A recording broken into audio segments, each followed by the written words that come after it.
expose dengan BPKP ya, yang bicara tentang kerugian negara baru pada tanggal 9 November.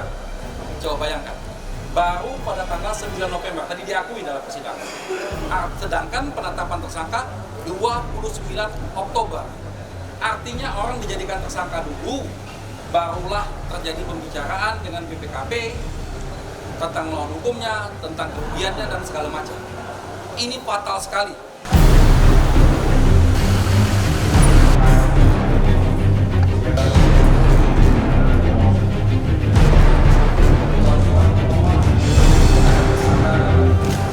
Juga tadi disampaikan bahwa tentang kalau itu pun terjadi masalah kebijakan kaitan dengan hukum administrasi negara, biarlah pengadilan yang memutuskan.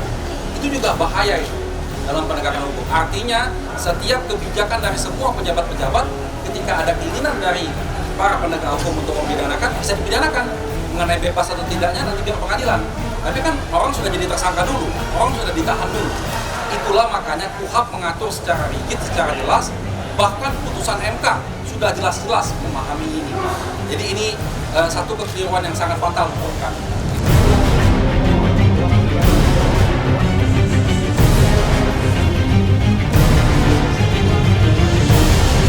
Tadi juga dijelaskan, kawan-kawan semua media mendengar, bahwa ternyata expose dengan BPKP ya, yang bicara tentang kerugian negara baru pada tanggal 9 November. Coba bayangkan, baru pada tanggal 9 November, tadi diakui dalam persidangan. Sedangkan penetapan tersangka 29 Oktober. Artinya orang dijadikan tersangka dulu, barulah terjadi pembicaraan dengan BPKP tentang melawan hukumnya, tentang kerugiannya, dan segala macam. Ini fatal sekali. Proses-proses ini yang dikatakan oleh Pak Jaksa Agung bahwa telah melalui tahapan, terbukti hari ini tidak melalui tahapan yang benar. Ya. Lalu kaitan dengan tadi disebutkan tentang penasihat hukum, itu lebih fatal lagi. Tadi diakui bahwa penasihat hukum itu mereka yang tunjuk, itu diakui dalam persidangan tadi. Sedangkan KUHP mengatakan penasihat hukum itu dipilih sendiri, ada kalimat sendirinya di sana. Ya, dalam pasal KUHP itu tegas kata sendiri. Artinya diberikan kebebasan bagi tersangka untuk memilih sendiri penasihat hukum. Kecuali kalau dia tidak mampu, maka dia boleh ditunjuk oleh negara. Dalam hal ini Pak Tom Lembong cukup mampu untuk memilih penasihat hukumnya. Cuma pada waktu itu karena tidak diberi kesempatan, tidak boleh pegang HP, dalam kondisi tertekan tengah malam disodorkan, ya dia mau tidak mau. Inilah yang menurut kita kesewenang-wenangan dan melanggar hukum. Ya. Lalu kaitan dengan tadi dikatakan bahwa sudah melakukan expose di internal mereka pada tanggal 21 Oktober untuk menetapkan Thomas Trikasih Lembong sebagai tersangka. Pertanyaan kita, kenapa masih dipanggil sebagai saksi? 29 Oktobernya. 21 Oktober sudah disepakati sebagai tersangka. Panggil saja dia sebagai tersangka supaya dia bawa penasihat hukum. Kan begitu, kalau sedang benar itu terjadi. Ya. Lalu kaitan dengan menteri-menteri lainnya. Tadi dibahas bahwa mereka hanya fokus kepada Pak Thomas Trikasih Lembong, tapi tidak menutup kemungkinan untuk pemeriksaan menteri-menteri lainnya. Ini bukan permintaan kita. Pemeriksaan menteri-menteri lainnya adalah sesuai dengan sprindik yang mereka buat sendiri, yaitu periodisasi 2015 sampai 2023. Artinya mereka sendiri yang membuat dan mereka sendiri yang harus mempertanggungjawabkan, bukan dari pihak kita. Ya, data kita tambahan? Ada apa? Kayak prosedur pemanggilan di Pak Tom Lembong itu gimana sih penjelasannya untuk penyuratan di Kejaksaan Pak Tom Lembong buat besok?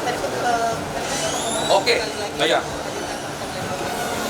Ya, nanti itu bisa dibagikan ke kawan-kawan media ya tadi. Jadi kami menegaskan bahwa sesuai KUHP itu tersangka bisa dihadirkan di persidangan. Tapi kan persoalannya sekarang tersangka ini kan di dalam tahanan jaksa. Kami tidak bisa menghadirkan sendiri. Kalau kita diminta koordinasi dengan JPU sudah kita lakukan, kita sudah buat surat. Tapi kan JPU tidak memberikan tanggapan. Artinya belum ada kepastian dia hadir. Kami tetap menghendaki sesuai dengan KUHP dihadirkan di persidangan. Dan itu seharusnya hakim bisa memerintahkan. Karena hukum acaranya peradilan ini mengacu kepada KUHP. bukan hukum perdata. Dalam hukum acara pra peradilan ini di KUHP, maka ini kepentingan publik, maka hakim bisa memerintahkan. Tapi tadi seperti hakim selalu menolak untuk memerintahkan jaksa untuk menghadirkan para Ya kita juga tidak tahu pertimbangannya apa. Bahkan kita ingat di persidangan-persidangan lain, pra peradilan itu bisa ditolak karena tetap yang si pemohon tidak hadir. Kita ingat itu kan? Kalau termohon itu tidak hadir malah bisa ditolak karena termohonnya tidak jelas. Ini termohonnya justru kita minta hadir karena sesuai dengan KUHP dia harus diperiksa di persidangan ini. tadi dikatakan sudah diwakilkan diberikan kepada kuasa. Betul, itulah yang kita beda pendapat. Karena pada waktu dia memberikan kuasa, hanya hak hukumnya yang kita sampaikan. Tetapi kesaksian ketika bagaimana dia diperiksa, bagaimana dia merasa tertekan ketika pada waktu itu kan dia mengalami sendiri. Itulah yang kita butuhkan keterangannya di persidangan ini. Tadi kan jaksa mengatakan bahwa dalam BAP Pak Thomas Trekasi Lembong menyetujui penasihat hukumnya. Kita kan bisa tanyakan nanti dia, menyetujuinya bagaimana? Orang dalam kondisi terpaksa kok. Nah, gitu. Ini yang harus dijelaskan oleh tersangka langsung. Makanya tadi kami tetap secara formil dan minta dicatat dalam peradilan ini bahwa kami sudah meminta pengajuan ini. Seandainya nanti sampai akhir sidang belum dihadirkan juga, tentunya ini akan menjadi pertimbangan kami untuk mengajukan keberatan. Ya, ke pihak-pihak yang terkait, apakah itu ke Komisi Yudisial, apakah itu ke pengawasan atau kemanapun. Itu hak kami sudah sampaikan dalam persidangan dan sudah dicatat dalam persidangan. Oke?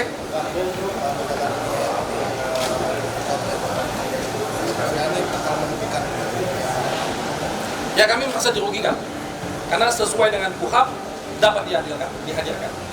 Ya. Kekhawatiran faktanya nggak terungkap.